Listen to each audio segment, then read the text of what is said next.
about it. And it's not going to be, this session is not going to be one-way thing. So I want everyone's contribution. I will be asking certain basic questions. So I want to set the, the path of test automation. So we'll try to do, we'll cover the process, the norms, beliefs, and everything. And also we will try to do a bit of Selenium programming if the time permits. I will show you certain new technologies that we have incorporated into CTTA framework also, which is a pure Selenium-based project, which we have a new framework, thin-based framework. So to start up, I'm going to ask one or two of you all, can you tell me what do you all understand by test automation? Don't get scared. Just tell me what is test automation. Then if it's a bit of lacking in the answer, I will rectify that.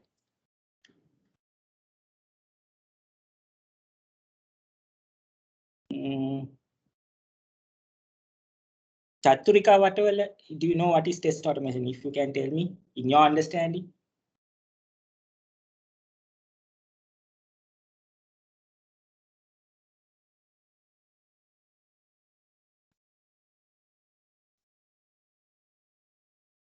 How about Hussein?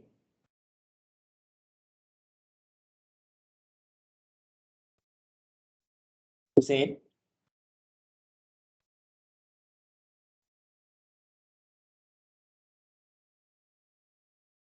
Hussein, can you hear me?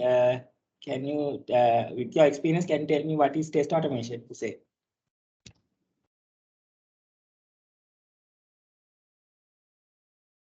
Come on, guys. Why everyone is silent? Okay, Kushan, that's on here. Yeah. Okay. Can you tell me what is test automation in your own words? Yeah. Okay.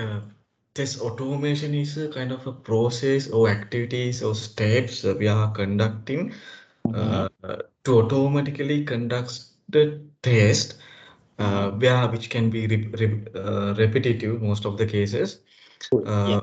In other words, we can say that without no any human interaction. But when it comes to practically, we using kind of test automation tool to configure UIs and connect some systems.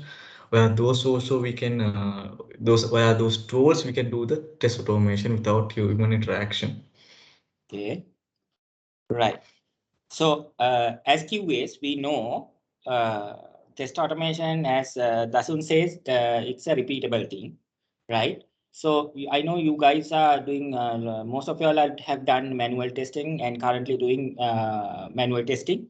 So you guys know what is regression testing, right?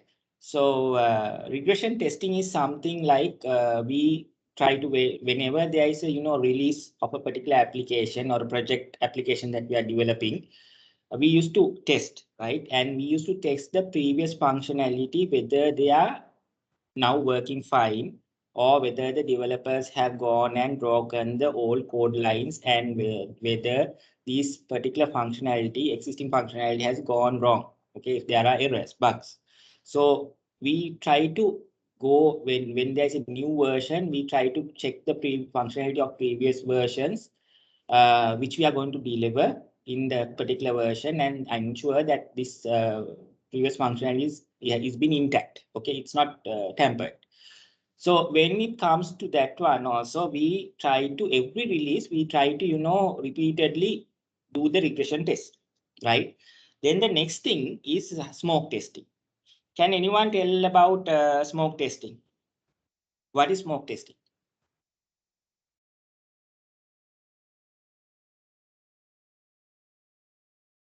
Asara Lianake, what do you understand by smoke testing? Now, these are manual testing, guys. Manuja, you're there, right?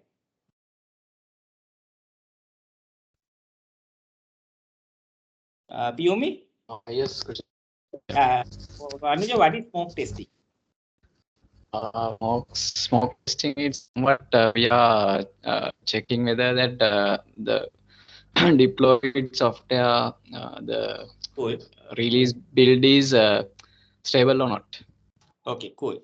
So whenever there is a deployment, say for example, we will be deploying it in several environments. We will be deploying in a QA environment. We will be deploying in UAT environment. There will be a production similar environment like pre-production, and then there will be a production environment. So we will be deploying several environments before, before we do to even for the production, we do deployments in several environments. And we try to test the product. So when it goes to UAT, normally the client does the testing, whether it's according to the requirements that the client has stated. So these kind of, this smoke testing is where we ensure that the application is deployed and whether the databases are connected, infrastructure is properly, configured. Then all these things we use to test before we are doing, say for example, even in QA environment, we do the smoke test first before going into deep level, regression testing, right? So these two types of testing are in repeatable nature, okay? And so what we do is, in test automation, we try to automate the test, regression test and the smoke test using a test automation tool and or an API. So tools are something like you have a fancy UI and which has recording playback, right? And also keyword-driven interface like what we use for Tosca currently, the new Tosca practice. It's a tool, right? But there are test automation APIs. API in the sense it's not just web services. API in developer terms, we call it application programmer interface. So these are kind of libraries that provide certain functionality, which even the developers add it because they won't code from the scratch. They use these libraries to achieve certain functionalities. So test automation tools are like what I have told earlier. They are like, QTP that we call now it's UFT, Tosca, Catalan Studio. So all of these are kind of tools. So APIs are like Selenium, right? And for web services, we use REST Assured. Mobile application test automation, we used APM. And also Windows automation, we use now it's, we call it Windows Application Driver, right? It's released by Microsoft. Earlier, it was called Vinium, okay? So these kind of things are APIs, right? So there are tools and APIs. So what we do is we take these tools or APIs to, automate this repeatable test, right? Then why do clients or say projects wants to automate these tests? Anyone can suggest? Now I can't, it's not just one man show. I want you guys to also contribute to this since it's a kind of a training based thing. That's why I want you guys. Okay, anyone who can volunteer and tell This why is Kanishka. So I think if you Yeah. reduce the human time and Okay, increase the observations because it's less human errors Mm-hmm. and time Yes, and yes. less human errors. Okay. So as Kanishka suggests, it reduces the time. Okay. So if we do it manually, all these regression test cases, it's not every time it's not just 150 test cases, 250. There are huge enterprise applications that we have to test, which will actually go beyond 20,000 test cases, right? So 30,000, 20,000 test cases. So if we kind of do manual testing, these things might go for like 3 to 4 days, right? So if we do it if we put it into a tool, if we automate using a test automation tool and if we execute it, because we can execute overnight also. So then we can cut down the time. Okay. So that's one reason. Then the other one is we can cut down the cost. So if we are going to manually, do the regression test, if there are a lot of large number of test cases, that means we might have to deploy 5 or 6 engineers, right? So that is also a increasing cost. That's why clients, they try to go to this test automation concept because they can reduce the testing budget, right? They can we can we can allow the application, the test automation suite to execute, which will, relieve the QAs to do other kind of testing. Might be security testing, exploratory testing. Okay, then they can go for web services testing. So that also we can actually automate the regression suite, but we can go for, ad hoc testing and all these things so that they can identify more, go beyond their testing scope and, identify deep down level, issues that are happening. So that is another thing. Then the other thing is to market the product to make it available to the customers very quickly, right? So when we are cutting down the time, we can actually, deliver the product quickly. Then the other thing is shift left testing approach. I think you guys might be knowing shift left testing approach. So what happens is that we try to, first identify a tool, create an automation framework. Then after that, what we do, we used to do the scripting, and the final suite will be integrated to CI/CD, continuous integration and continuous deployment. Okay. So CI/CD pipeline, once it is in kind of integrated, what happens is whenever a new code has been pushed into the JIT or other version control systems, it will automatically trigger a build. So the build will be deployed and the unit test, if the unit tests are there in the CI/CD pipeline, it will be executed. Then finally, our automation suite will go, right? So then it will kick out, and what will be doing, it will do is, it will identify any regression issues that are happening. So that if each and every time the developer pushes code, it gets executed and it will help us to find the bugs early. So that's what we call shift left testing approach. So these are kind of things, and also as Kanishka mentioned, less human errors, because we just give a code, path, execution path for the automation script to execute, and it will be less. There will be less since it is a machine that will execute the test. There will be no human errors. Okay, so these are the things why we organization development projects and also clients want us to engage on engaging test automation. Okay, and any questions, guys? If you all have questions, you have to ask, right? So I expect people who want to ask more can ask questions. Who is unclear of what I'm explaining also can ask questions. So next part is, can we achieve 100% test automation? If can, if not, can someone say if not, why? Kushan, again, Kanishka, I think we can't, because some of the elements we can't catch from the automation. For an example, Okay. The validations of I can't remember that. Kanishka, can you please speak up it loud? Yeah, because we can't. There are some elements that we can't catch through the automation. Yeah. So there are, so we cannot achieve 100% automation. For an example, captcha. Yeah, we capture Google. You cannot achieve it. If we can achieve that, then we can hack we can create a bot. Correct? Yeah. So that we cannot do. Say, for example, sometimes a scenario where we had to validate a YouTube video is playing. That also a bit difficult to, capture the frames and everything. Sometimes there are third-party components, like ActiveX components. So those things we might not be able to catch. Our tool might not be able to catch it, right?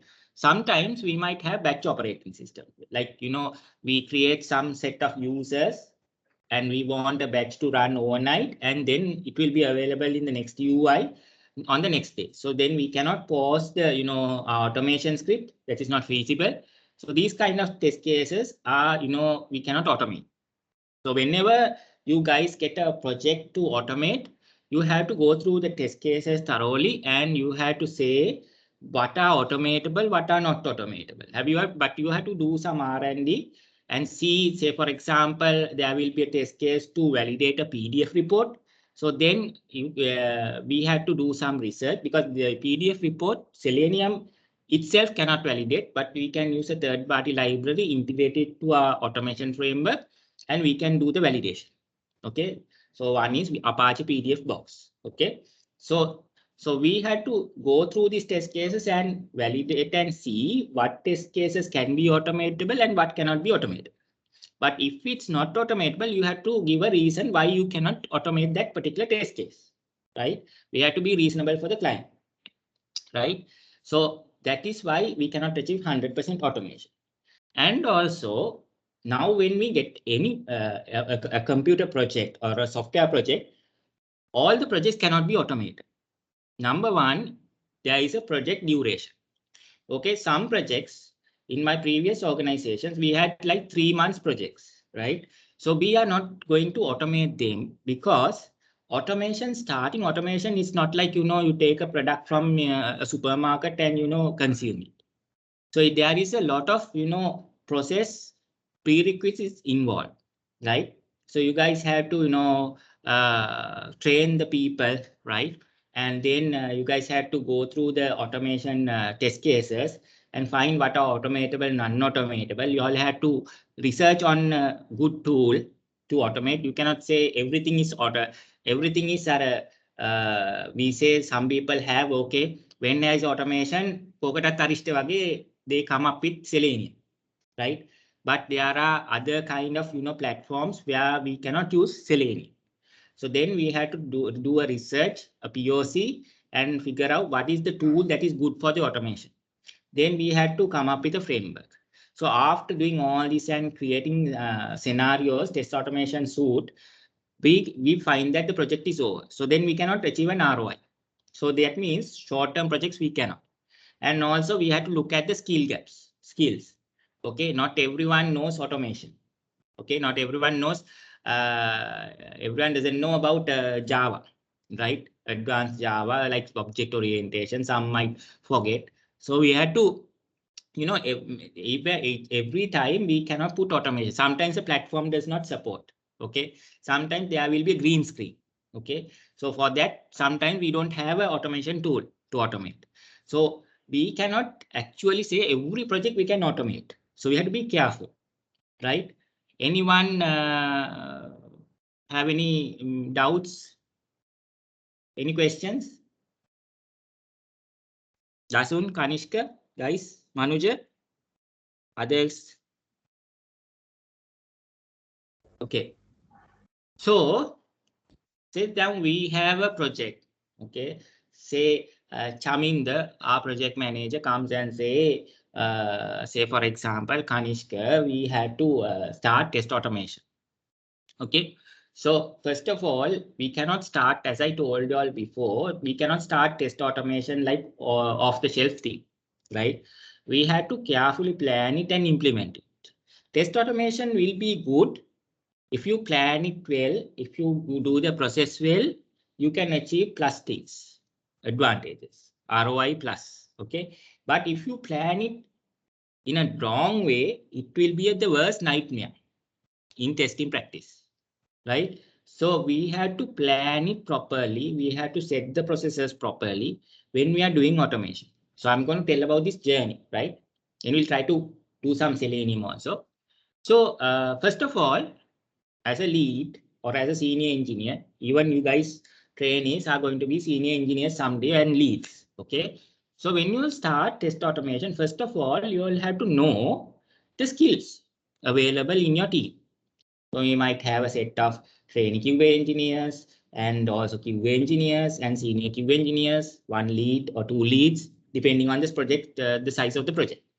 So we have to first, before starting, we had to know the skills, the skill gaps. We have to identify the skill gaps. So as a lead, a person can go and, interview the people and ask about, okay, what is your skill about Java? Do you know basic level of Java, intermediate level or advanced level Java, like object orientation and everything, abstract classes and everything? So if they know about it, yes. But if they don't know, you have to mark it. So you can create a matrix, putting the name, on the left hand side, and on the top hand side you can put the the Java skill level.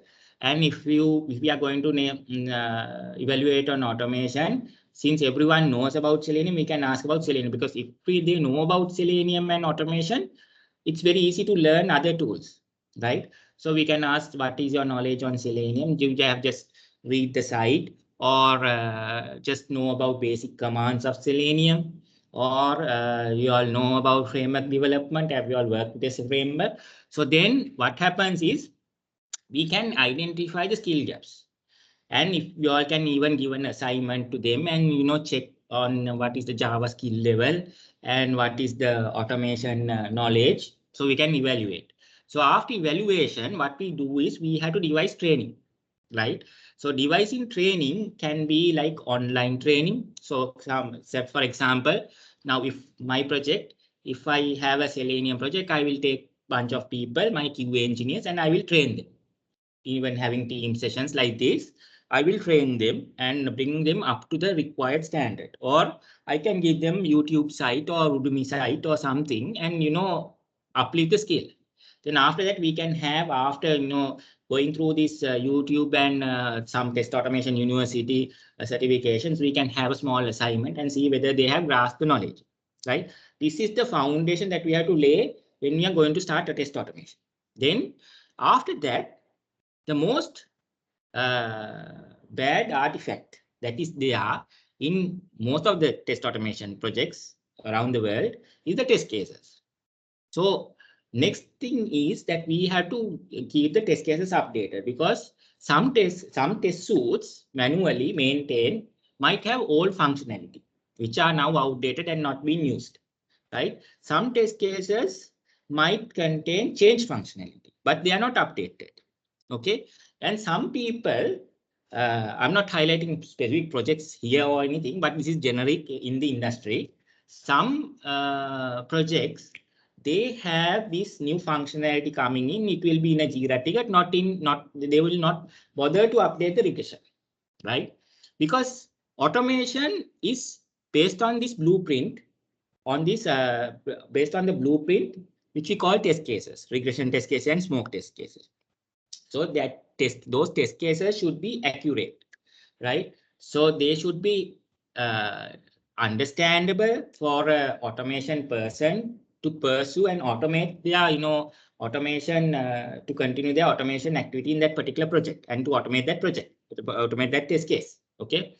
So next thing is that we have to go and scan all these issues and have an up-to-date set of clean test cases before starting automation.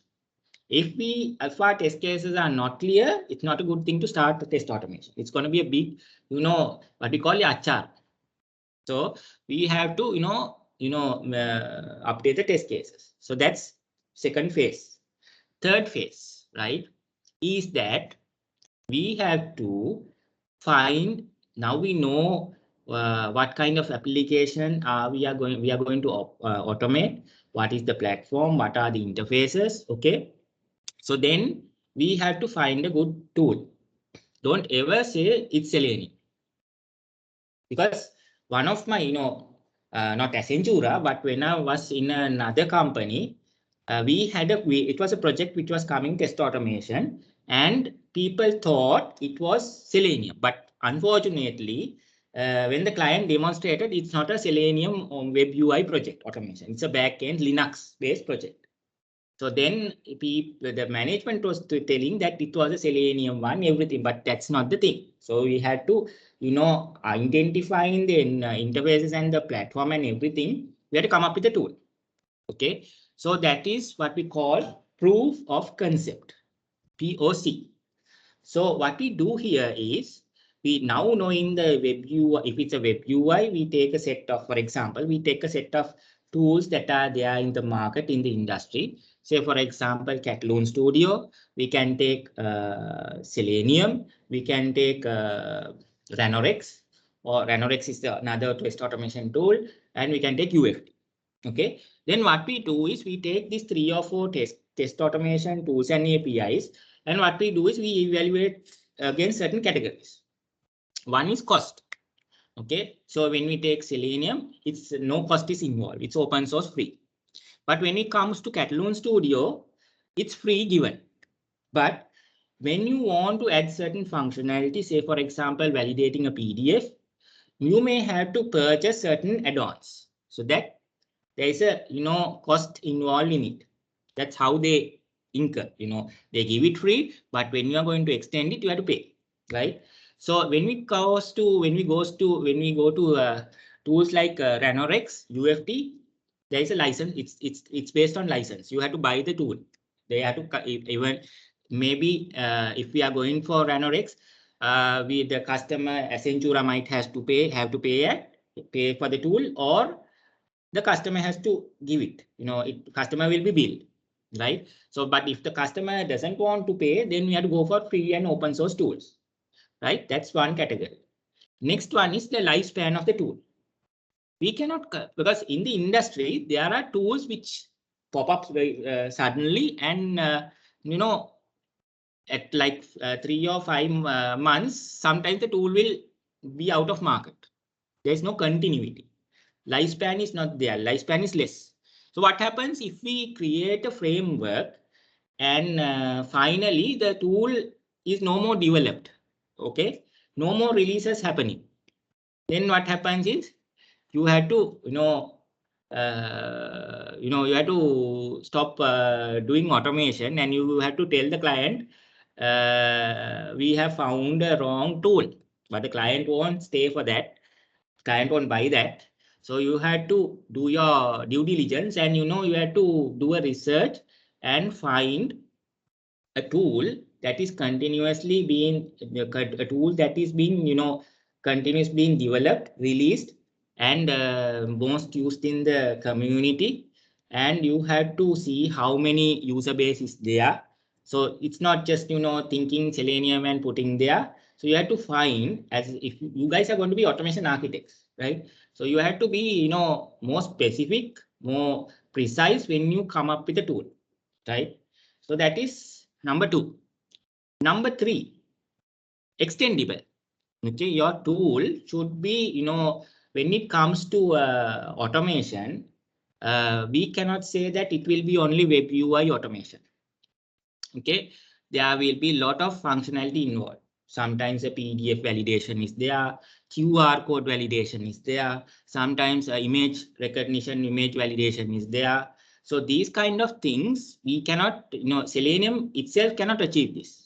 So what we do in test automation, we don't say customer, oh no, we cannot do that. So then we will lose the customer. So we have to do some R&D, and we have to find what kind of libraries are there, how can we expand. Now if we take Catalan Studio, we can buy add-ons. So you have to find, since we know the test suite coming up, so we know the test suite and the functionality, we can actually do some R&D and see whether this particular API or the test automation tool can be extended in its functionality. Okay, then other one is that 1, 2, 3, okay, support. Right? So when we do test automation, we need support. We are not intelligent people.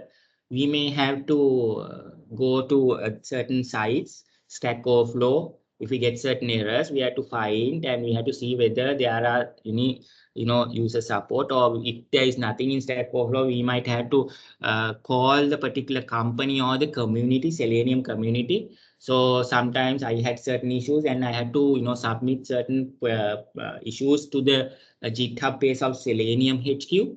Then we had to find certain solutions, and sometimes we might have to go through blog sites and find solutions for it, right? So the support is utmost important, because we are going to take that tool and we are going to use it for a long time, right?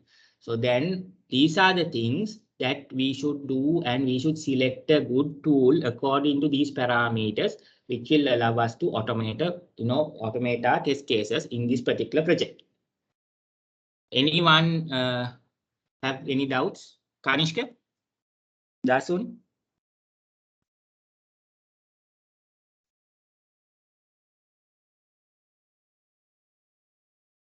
Okay, I'll continue. Quick one, Kushan, when it Yeah. comes to support, like, do we have to give much more weightage?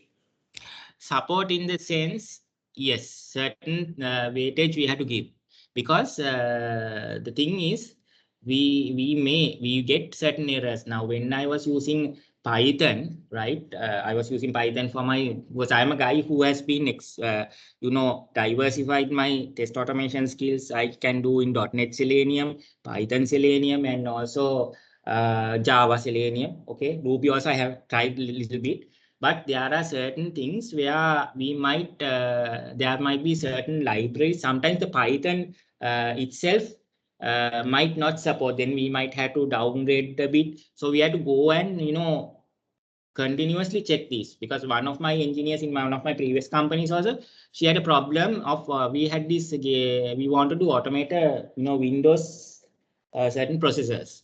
So we were using a Windows or WinApp driver, Windows application driver. That's a Windows desktop automation tool. So she had certain problems. So she had to contact myself. We found that there is a small limitation, but then we had to go and talk to people and get the support. And once there was one engineer in the community, we actually posted the query in the Windows application driver GitHub page, and we had to do certain workaround. So then we have to look at the support, because we are going to use that, we call it the baby, right? So if there is no support, then we will be in a, bit of a, stuck up point.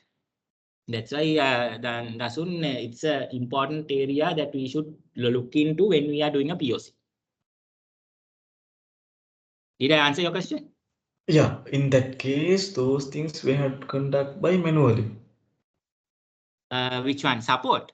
No, if something is not Yes, supporting yes. those things, we have to conduct in manually. Yes, you had to, sometimes the client will be, you have to tell the client, you have to justify the client, because sometimes the client will be, wanted to know what is happening, why is it. So you have to then just justify and say that this tool doesn't support and there is no library for that. Then we have to do it manually. In practical, when it comes to customer point, they ask for always full automation. But when it comes to percentage, like how far we can conduct, it can be vary on the application, but at least kind of rough It figure. varies, yeah. But if it's like, normally we go beyond like 60% automation. If the application test cases are beyond like 60% automation, it's good to go. But if it's like, 30-20%, it's not a, good area to go for automation. That's the thing. Okay, So you have to thanks. see the application scale and everything, and you have to decide. That's why a lead, or there should be an architect to decide on this with the senior engineers, whether it's good to go for this thing or whether to not. But then you have to justify the client, because some certain things doesn't. It's better to do manually than doing an automation, because the manually it takes only 3 minutes to do it, right? So those things, it's better to do it in manually than automation. So you have to justify them, right? Sometimes to match certain things, right? You can do it by the human eye. But if you are going to do this, there will be extensive research, and you have to do certain things, extensive coding, and all these things. You have to evaluate them. It's not a hard and fast thing. This is how you do it. There's no hard and fast road to do automation, right? So it depends on the experience and everything. So I want you guys to know at the end, start learning automation, right? And also go and do some research, because our automation is about purely R&D, right? It's not a this is Selenium and this is the path you want to go. No. So for me also, experience came when I did a lot of R&D. So I know when some of you guys comes and say, how to do PDF validation, then I will tell you, okay, this library is good. These are the example code. You can implement this, and you can also contact me and work together. So that is the thing. Whole thing experience is not your 8 hours work. If you want to be a good automation engineer, 8 hours is good, but you have to do a little bit of more, personal learning, R&D, and everything. That's the way, right? And so is it fine, Dasu? Yes, yeah, I got the answer. Thank you. Okay. So then, so when we find a tool, okay, we say this tool is okay for our automation practice in this particular project. Then what we do is, that is part 1 of our POC. Part 2 of our POC is that we take this tool and take 3 or 4 test cases, and we don't create a framework, right?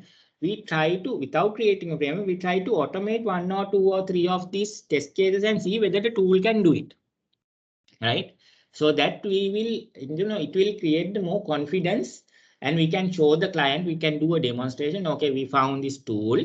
This is how this application can be automated. Because SAP applications, I know it is a bit difficult with Selenium. So we have to go for Tosca or other kind of tools. We have to do some R&D, and we have to suggest a tool. And sometimes we can take the trial and automate some of these and show that, okay, this tool we can automate, but there is a bit of cost involved, kind of that we can say, because certain UIs, there are specific test automation tools to do it. So you have to do certain R&D. So then after creating, say the 4 or 5 test cases we can automate, next thing we do is we create an automation framework. Okay. So automation framework is not a big thing. It's a platform where we involve all the best practices, coding practices, automation best practices and standards. And in the framework, at the core level, we have this test automation API of the tool. And we incorporate certain components to build this framework, right? Number 1 is the reusability. Reusability is very important, right? So we should be able to use certain, now when it comes to Selenium, it's page classes, page object model, and also certain functionality should be reused. So we don't create, when we create scenarios, we don't create from scratch for each and every scenario. That means if there is a slight change in the UI, the engineer has to go, go on the worst nightmare to do the changes. Say, for example, certain elements gets changed, and each and every test case, you have to go and change, do this change. But if you incorporate reusability practices like page object model, say if it's Selenium, because you guys know a lot of Selenium, the change is very minute. Okay. It's like 2-3 minutes change, and it will reflect to all the 20,000 test cases. Say, for example, login user ID and user password, the fields gets changed. So then your XPath or the IDs, the UI engineer goes and change it. So then that's a minor change if you have a reusability, concept involved in your framework. Then number 2 is that your framework should be configurable and it should be data driven. That means you cannot hard code stuff in your framework. So if you say URLs, usernames, IDs, say admin username, admin ID in your particular application, you cannot hard code, because you know that your test automation should be able to run in several environments, right? It can be developer, it can be QA environment, it can be UAT environment, pre-production, and even live environment.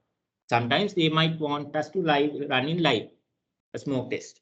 So then we should be able to, rather than hard coding, because if we give this, so sometimes in the projects, we might have to develop the framework and deliver it to the client. So what happens if the client does not know about coding, right? Then it's a problem for them to go and change at the coding level. So what we do is we drive this data through specific configuration files or data files and everything, right? So that we can, quickly, change the configuration settings and run it in other parallel environments, right? So that is number 2 when we try to, create a framework.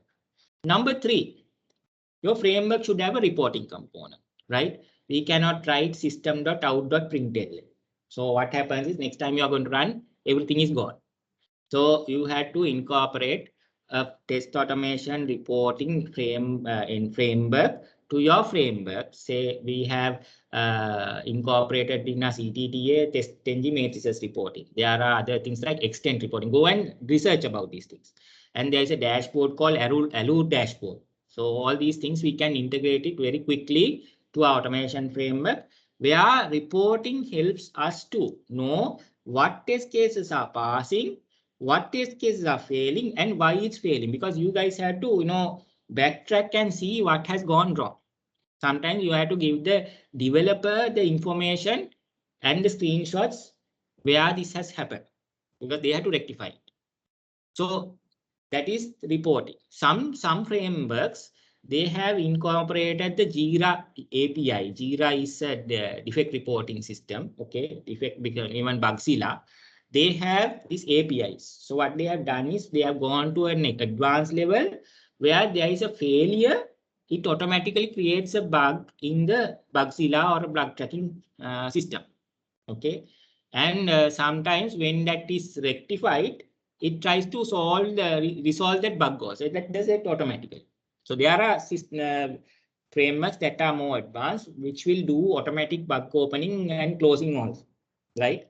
So reporting is utmost important, right? Then the other one is portability. Your framework, the files that you are using, maybe resource files like images to upload, or data files or configuration files, should be not elsewhere in your machine, right? It should not be in your user folder. It should not be in your D drive, E drive. It should be within the project folder structure. If you are doing Selenium, it should be within the project folder structure, because you guys will be transferring this to Bitbucket or GitHub, and another person has to, pull it and, run it. So if you put it somewhere else, the files, that fellow will have a disastrous time. It will trigger file not found errors, and it won't run. So portability is another important thing, right? Then it comes to extendability. As I told you, your framework should be able, we should be able to extend the framework's functionality. Sometimes we might get a PDF validation, sometimes QR code, barcode validation, sometimes image validation. Okay, which rather than, starting from scratch, we can use these open source libraries. Sometimes you might have to get clients approval, but after that you can take all these open source libraries and integrate into your framework. So that should we should accommodate, plugging in new functionality with these libraries and to extend the framework's capability. Anyone have questions? Finally, I want you guys, after my session, to create a mind map. Everyone knows about mind mapping, right? So I want this, this will be recorded so that Sashini will release it. I want you guys to go through this recording, create an automation journey mind map, right? Then it will actually, rather than, writing notes, this will go into your mind. That's why I want all my other students also to come up with a mind map. So then they can do it. So I want you guys also to come have a mind map. So then that it will be easy for you all to remember stuff, right? So anyone have questions?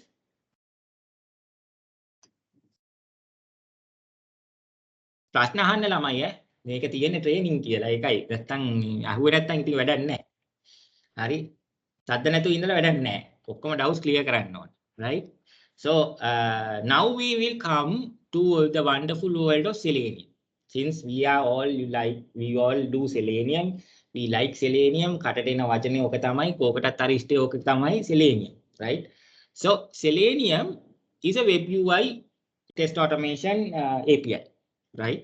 So this API was developed by a person called Jason Huggins, and it will only allow us to automate web UI applications. We cannot automate mobile. There are separate tools, APM. For web services also there are separate tools. For each language there are separate tools. So then also, so web services, it's rest assured. If it's a Python, it's request, that is the library API. If it's .NET, there is a thing called REST Sharp, okay, for web services. But we can use APM for every language binding. So .NET, even Java, JavaScript, everything we can use Selenium. So and also Windows application, we can use less than Windows 7 we can use Vimium, but Windows 10 desktop applications automation, we can use Windows application drive.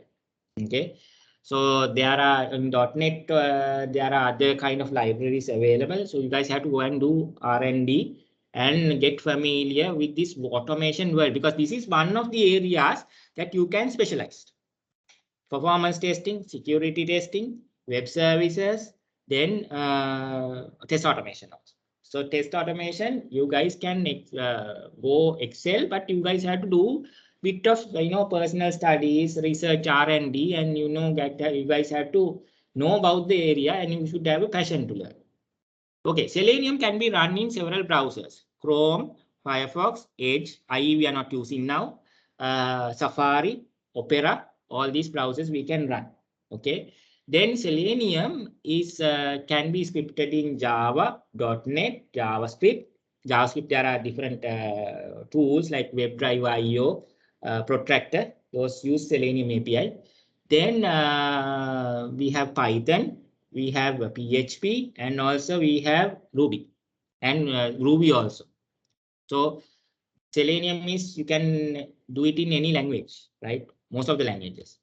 Then Selenium can be executed in several environments, operating systems like Windows, Mac OS X. Okay, don't tell iOS. iOS is a mobile, so iOS applications can run on APM. So Windows, Mac, and then we have Sun Solaris, okay, and also Linux flavors like Ubuntu, CentOS, okay, GNU, all these things. Okay, so that is Selenium, right? Then this Selenium, we have current version now. Selenium 4 has been released, but most of us still we use Selenium 3. And Selenium 1 was a separate implementation where it has Selenium RC. So what happened was code was interpreted and they injected JavaScript.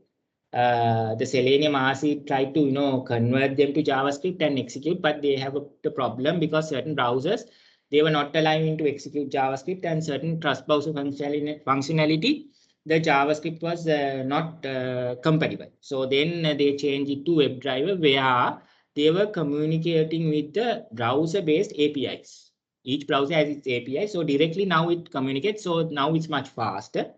So that is about Selenium. Sachini, we have only 7 minutes. Yes, Kushan. So what about coding? Shall we have another session or what? Later. Sorry? The Selenium scripting, do you want me to cover it, or we can have another session? We can have another session, Kushan. I mean, this can be like an introductory session to automation Yes. testing, right? So we can have a secondary session focused on Selenium only. Yeah. We'll have it like 2 weeks back, 2 weeks after. Okay. Sounds good. Okay, because let's allow guys to come up with a mind map, and they can ask questions. So this is about Selenium. Okay, one other thing is, now Selenium, we have to interact with browser elements. As my friend Kanishka told, browser elements we have to interact. So we have to say, we have to stay where these elements are in our HTML page. So then we have to come up with locating these elements. So locating elements, locators are ID base, name, okay, CSS, class name. Elements have class name for when they are doing UX stuff. So each button class, then input have different class. They can, the UI engineers, what they do is they implement just certain classes and they embed the styles into that class. So then they have those things. By class name, you can identify by link text, partial link text, then XPath, all these things. Okay, those are all locators. Any questions, guys?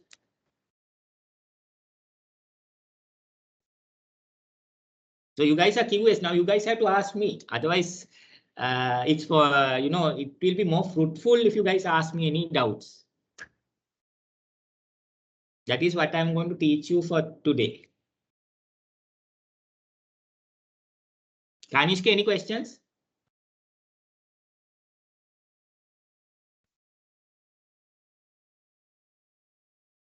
I can see faces in Teams. Makil? කවුරුත් සද්ද නෑ අප්පා. Now, Sachini, I get scared because people understand දන්නේ නැහැ. I know. Gayan ජීවන්ත? Dasun shape නේද? Yeah, good. I have one question I'll ask at the end. You have a question or what? Yeah, I'll ask at the end, Kushan. Right. Now why are we at the end? Okay. It's kind of what you mentioned earlier.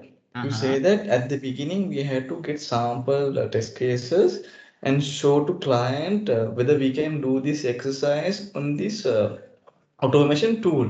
That we have selected, yes. Yeah. Now, let's say we do it, like we can't say at the later, we can't say that we can't do those things, do this testing using this product. Now, I wonder how we can select the test cases. Because at the end of the day, we can't say that, we can't do it. Yeah, so in my previous organization, so I will bring all the practices, good ones, and I don't want to bring the bad, and I would have to filter out. But what we do is when we get a project, we have this, what we do is we try to automate the regression suite, right? So we have to, go through there. I said like we cannot do 100% automation. So we have to go through these test cases and identify what can be automated, because there are test cases, as I told you all, we can do it within 2 minutes manually. But for automation, it might take time, right? Say, for example, Kanishka told reCAPTCHA. Okay. So reCAPTCHA we cannot achieve, right? If we can do it, then we are hacking it. Okay. So Google reCAPTCHA, we cannot do it. So then all these things, a person should go through each and every these test cases, and we should tell that some things can be these tests can be automated, but these cannot. But say, for example, your test case, you might have certain columns, right? So you can have 2 additional common columns saying automatable status and then comment. Okay. So if we cannot automate, we have to justify and tell why we cannot automate this. If it's like not worth to automate, if it's a manual testing within like 1 or 2 minutes, then we have to justify and tell this is the thing, right? Because finally we cannot go and say, so for sometimes we select the tool and we can do some R&D, because automation is not, off the shelf thing. We have to do certain R&D, right? So this is called technical testing. So you guys have to, go through the test cases, and we have to tell customer what is automatable, what is not automatable, we have to say, and we can then come up with a, actual view, what is the percentage of automation that we can do in this project, because it's not 100%. So it's a matter of, negotiating with the client. Otherwise, at the final, at the beginning, you say 100% automation. Yes, sir, we can do 100% automation. And finally, you cannot say, "Ane sir, මේක නම් කරන්න බෑ" කියලා. So there are situations that we have to, specify why we cannot automate කියලා දෙන්න, because it's not a silk smooth road. There are limitations that we cannot, the tool can't handle. Even getting a workaround with a certain library also might not be able to do it. So there are things that even certain libraries you have to, this is a very challenging area. Don't get scared. Okay, it's a matter of experience. Sometimes there are certain libraries which is not good to use also, like Log4j. There was a kind of a, security breach. So then you have to, within the libraries also, you have to select certain things. So overall, the automation career path is that finally you have to go for an architect level. So an architect level is where the small Mallilas and Nangilas and comes and asks, අයියේ මේක හොඳද? මේක කොහොමද කරන්නේ? මේකට හොඳ tool එක මොකක්ද? මට මෙන්න මෙහෙම එකක් තියෙනවා validate කරන්න. What can we do? What can we use for it? කොහොමද ඒක කරලා දෙන්නම් මට පොඩ්ඩක් මේවා කරන්න කියලා. Not to, spoon feed the person, but give the alternatives. And එහෙමයි දසුන් තියෙන්නේ. ඕක අර we had to tell We have to see what we can automate, what we cannot, because if there is a batch operation, definitely we cannot do it. Then we have to tell that this is a batch operation, so we have to pause the script next day, so it's not feasible to automate. Did I answer your question?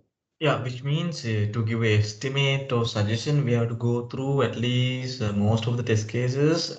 Then after only we can give a kind of recommendation. Yes. Blindly කරන්න යන්න එපා. If you finish, I told you, automation is a bunch of flowers if you do nicely. Otherwise, it's a, some people will vomit if it's badly handled. So it is like, it's my practice, my words, right?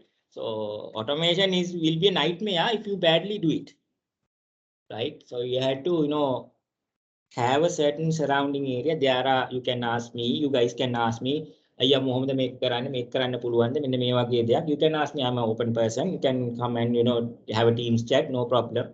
I'm in Bell TTC project, but you guys can ask me, no problem. I'm there to help. If you want to learn areas, if you want to learn tools, you can come and ask me. Cypress is another tool, right? Cypress is a alternative for Selenium. The Cypress is a JavaScript in base. But it doesn't use the execution API of Selenium. It has a different one. That's why Cypress is a bit fast. But nowadays, for test automation world, it's like rapidly changing. It's very now advanced. So Cypress, there's a counterpart by Microsoft JavaScript tool called Playwright. That is much far. It tries to eliminate certain limitations in Cypress. So this is a continuous learning thing. You guys have to know R&D and everything. So my area is I work on 8 hours, but I do certain, what I have done in LinkedIn also. I have, blogged certain 350 articles. That's all it's my passion. Automation is my passion. That's why I have learned. So I have a passion and, this is a nice area. If you guys even train QAs, start your journey now itself, right? I would like to start the journey now itself. So QA engineers, train QAs, QA senior engineers, even leads, doesn't matter. Start now itself, because nowadays it's a mandatory thing. Even clients will ask, because this is a buzzword that is going on in the industry, software development. So you can see DevOps is also coming up, getting aligned with test automation because of the shift left testing approach. That's why. Lasun shape ne? Yes, Kushan, I got the idea. Anyone else?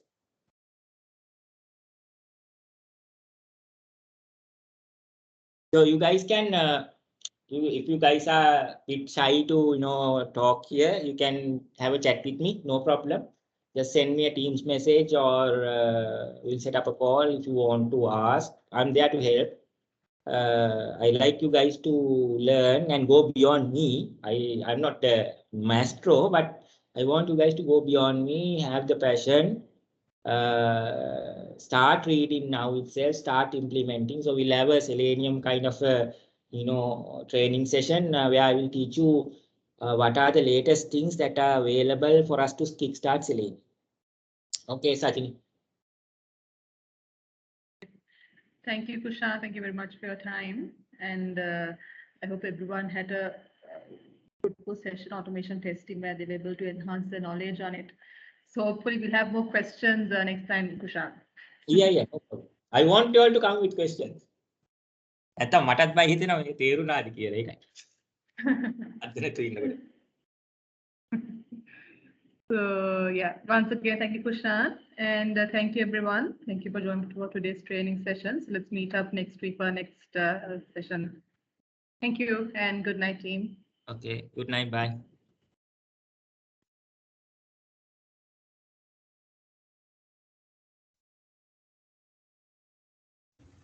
Thank you.